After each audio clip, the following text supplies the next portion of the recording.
This is Dr. Lam welcoming you to our discussion on adrenal exhaustion, stage 3D, near failure. Just by way of brief review, there are 4 phases to adrenal exhaustion, which is stage 3 of AFS, and in stage 3A, we have a HPA axis dysregulation, therefore resulting in hypoglycemia, low blood pressure, and the beginning of a catabolic state. Symptoms are very mild.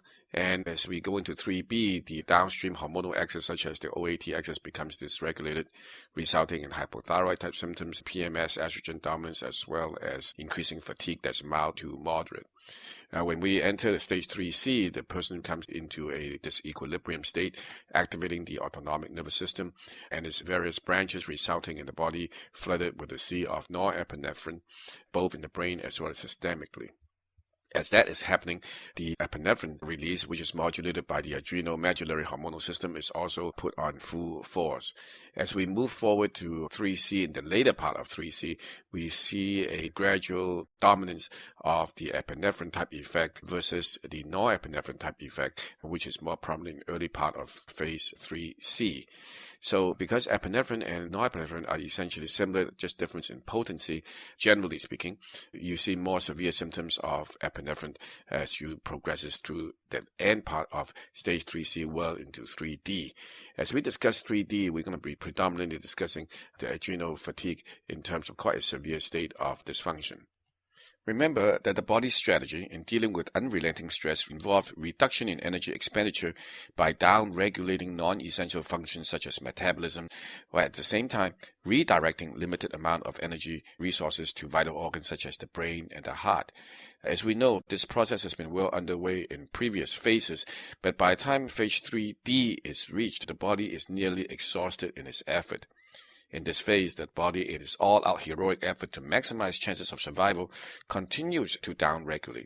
However, and unfortunately, this downregulation further reduces vital hormonal output, exaggerating a downward vicious cascade.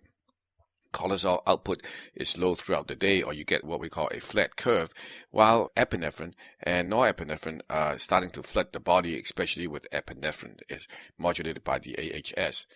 No system is spared from this negative impact, and that's why clinical symptoms of stage 3D is very, very convoluted and confusing to say the least. While survival is really not a problem, the body is severely decompensated and hormonally struggling just to make ends meet. Routine blood tests are still normal at this time, and that is somewhat confusing.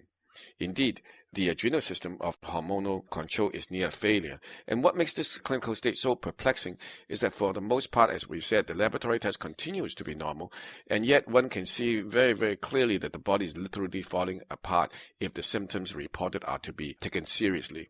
And unfortunately, this is a main issue because most sufferers continue to report severe symptoms only to be discounted by their conventional doctors. And sufferers in this stage would describe them as the living dead.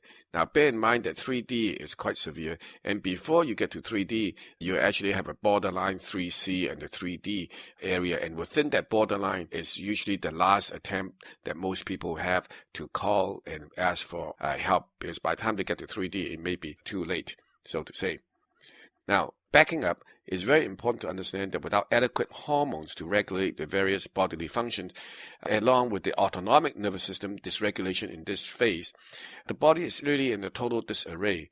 You see a catabolic state leading to weight loss, reduced gastric stimulation, the reproduction system is shutting down, there's a severe loss of muscle tone, so no organ is spared. The body is really on the brink of surrendering. If you look at it from the big picture perspective, it no longer has the energy to try to work its way out of the severe weakness, and person are usually bedridden by the time they get into borderline 3C and 3D, and by 3D they are incapacitated. So in stage 3D, the adrenals have lost most of their ability to serve as the body's stress control center, and not only that, they become now hypersensitive for reasons we don't quite understand, and they react negatively to any attempts to jumpstart them. So much of what we know about this phase comes from clinical observations, and much more research is necessary. Fortunately, only a very small percentage of people with adrenal fatigue progress to this phase. At this time, the traditional medication and nutritional supplements that were successful before in earlier stages tend to backfire. The body is inherently unstable. In terms of physical activity, we mentioned earlier, many are incapacitated and bedridden due to fatigue.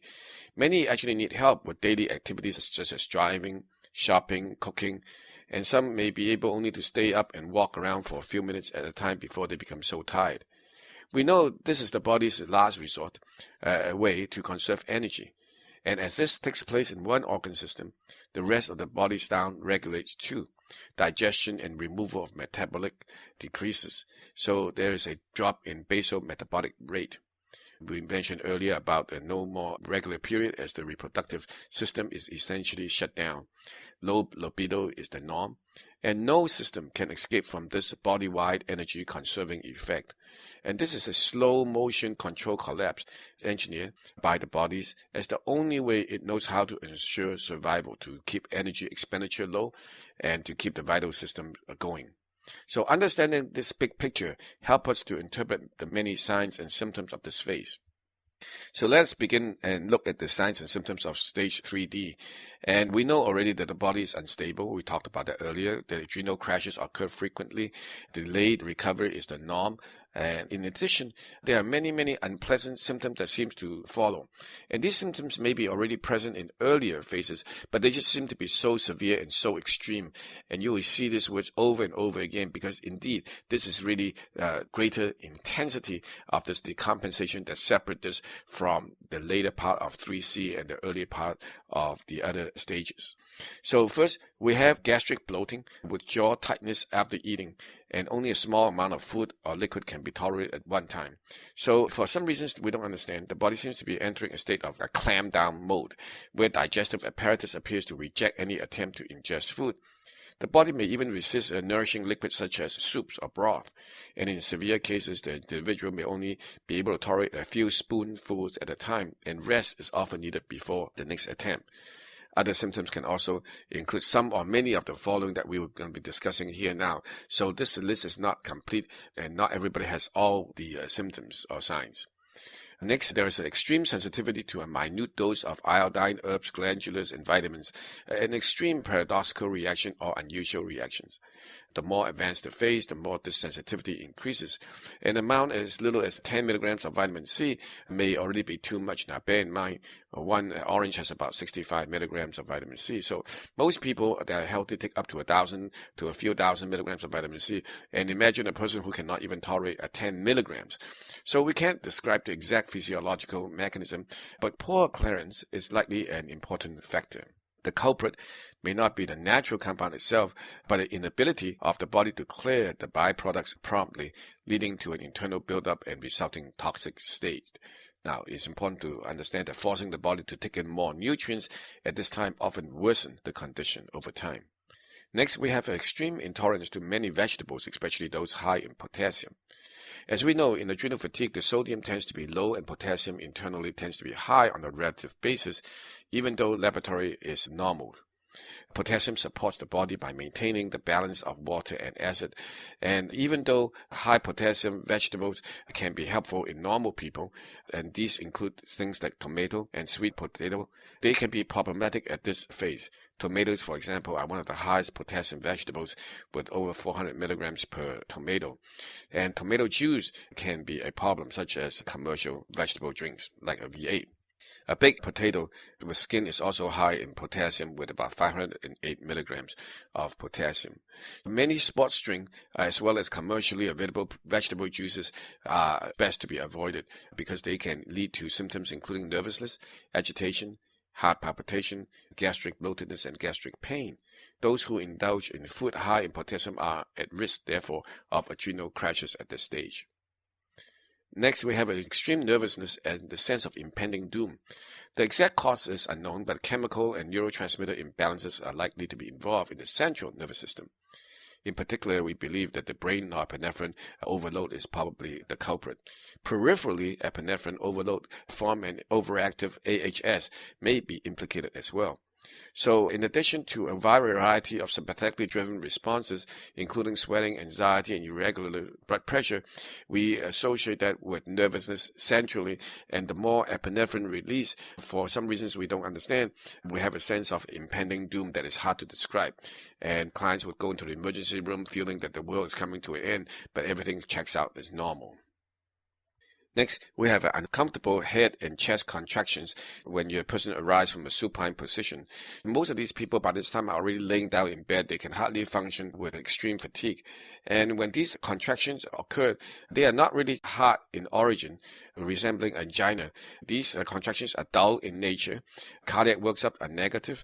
It's unclear whether these contractions are due to exaggerated musculoskeletal reflex response or a loss of blood volume that triggers hormonal releases that lead to muscle contraction, or a catabolic state muscle tearing of the fibers. But this is something that we see, and we really don't have a good explanation. Next, we have extreme sensitivity to gluten, wheat, and dairy products. Now, these sensitivities are already quite common early on in stage 3B and C, but tend to get worse in this phase. Now, just touching wheat products may initiate a reaction for those who are extremely sensitive. In other words, sensitivity increases and symptoms are more intense. Those who are constitutionally weak may have a concurrent pH imbalances, which leads to dysbiosis internally, and candida systemically may be common. Symptoms including bloating, itchiness, gastric pain, diarrhea, irritability, joint pain of unknown origin, a runny nose, heart palpitations, and insomnia. Next, some people have extreme sensitivity to massage, acupuncture, sauna, detoxification, or